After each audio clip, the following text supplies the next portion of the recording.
in with a game plan. It wasn't a surprise to us, their game plan. I mean, we more or less knew what to expect, but they executed it well. We didn't play offensively very well at all, and so we kind of played into their hands. You're not winning face-offs. You're playing offense very poorly and not very long. And the next thing you know, I think we might have had a total of 7 possessions in the first half. That's kind of horrific. So we had to change that. We knew we had to change that, and so we waited as long as we thought we could, and went 10-man. You can't do that for an entire half. You guys just will die. So we did it for what we thought was about as long as we could do it, and changed the tempo of the game and got ourselves some possessions, and got the ball in space for some of our better offensive guys who were able to make plays with it. They were just in here, Coach was saying that they did throw a few new wrinkles into their offense and change things up a little bit. Did you have to adjust at all to something you weren't expecting? No, because they don't play an offense that's predictable anyway. It's based on movement and stuff like that. So it wasn't. We just did not play well.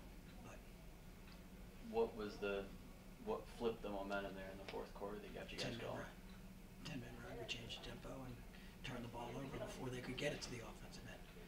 It's hard to take the ball away from people at the defensive end of the field, and so we just said we can't let them get it to the defensive end. We have to try to turn it over before that. Is that panic or is it sense of urgency? Is there a fine line between those two things? Or at 7-3 in the going into the fourth quarter? I don't think it's panic. I didn't think it worked out like panic.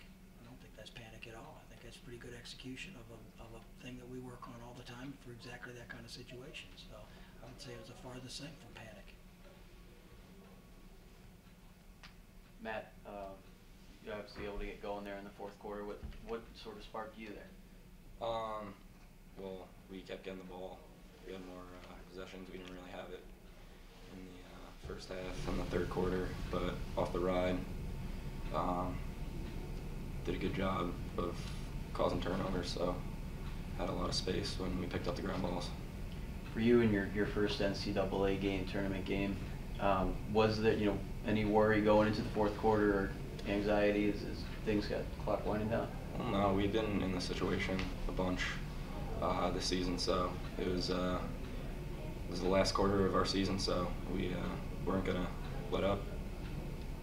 What have you learned through the season, through this first season, that's helping you now? What kind of lessons have you taken from this season?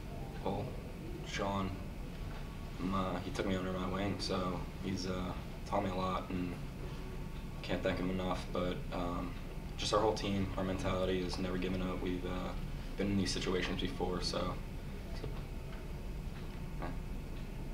So you guys had back-to-back, I think, 1-goal halves going back to the Syracuse game. The offense had a little trouble getting going. How important was it to sort of spark things, and how much do you take momentum into next weekend now with that? It's definitely good to put up some goals there, especially late in the second half. I don't know about momentum as far as offensively. It's more of a whole team thing of we have to have that fight that we had in the fourth quarter.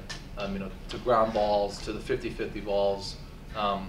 So I'd say it's more a team aspect than just the offense alone.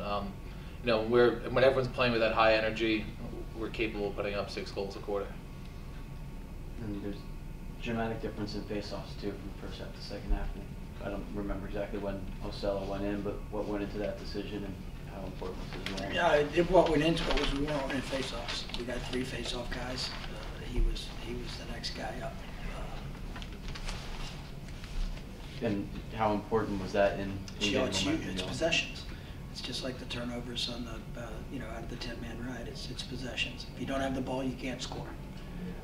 And clearly part of their game plan was if we don't have the ball, we can't score.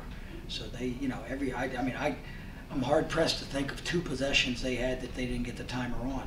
And frankly, I thought they got to play an awful lot of offense before the timer on call went on, which meant that they were able to play, a couple minutes every time they had the ball. They were able to take a couple minutes off the clock, and that's if they don't take a shot. If they take a shot, then and they get the ball back, they get to take a couple more. So you're talking about a number of 2, 3, and 4 minute possessions that they had in the first half.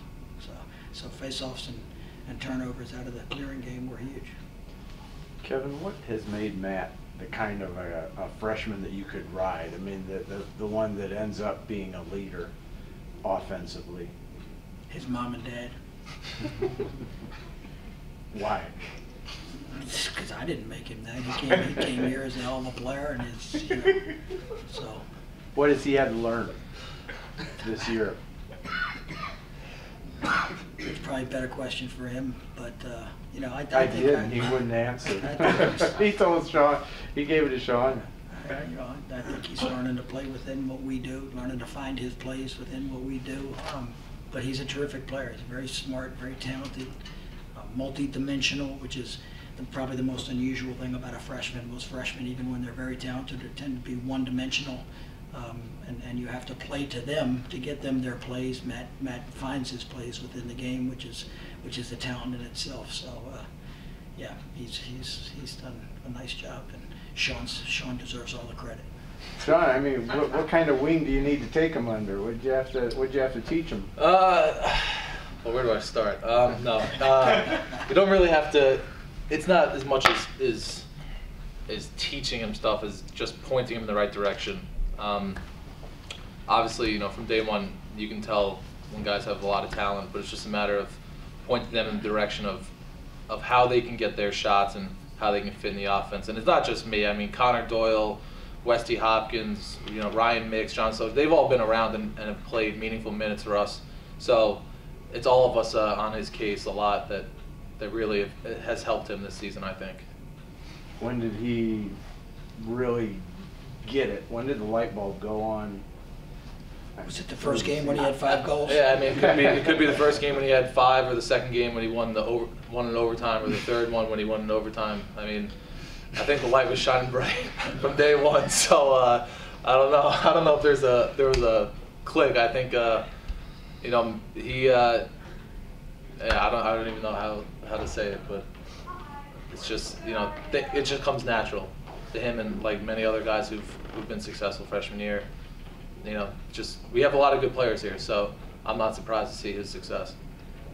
You get either Duke or Loyola next, both teams you have some history with in the past couple years in the NCAA. Are you excited about the opportunity to go up against one of those guys? Very. Me being a 5th year, Loyola ended my senior season last year, and Duke's ended my season twice before that. So definitely looking forward to playing either one of them. I mean, they're both really good, so we know we're gonna have another battle on our hands, but I'm definitely looking forward to it. Kevin, how different is it at this level after losing the Syracuse in the tournament, in the Big East tournament, and coming into this then and trying to get the momentum back? How? Yeah, you know what, Al? This was a weird week. We were in exams all week. We only practiced for an hour a day, a couple days. It wasn't a week where we were sitting around brooding about Syracuse or even thinking about it. And frankly, we played really well in the practices that we had, but it's short and few they were, but we played really well. So I wasn't concerned from that standpoint. I was concerned. We're playing a team that, the old saying is it's hard to beat a team 3 times. This is the 3rd time since October that we've played these guys. So they had a pretty good sense of what they needed to do to be successful against us, a much better sense than probably anyone else was going to have.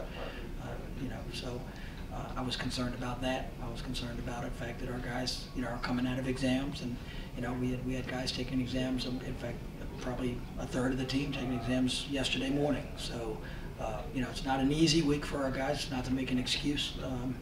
There wouldn't have been any excuse if we had lost the game. But it's a different week.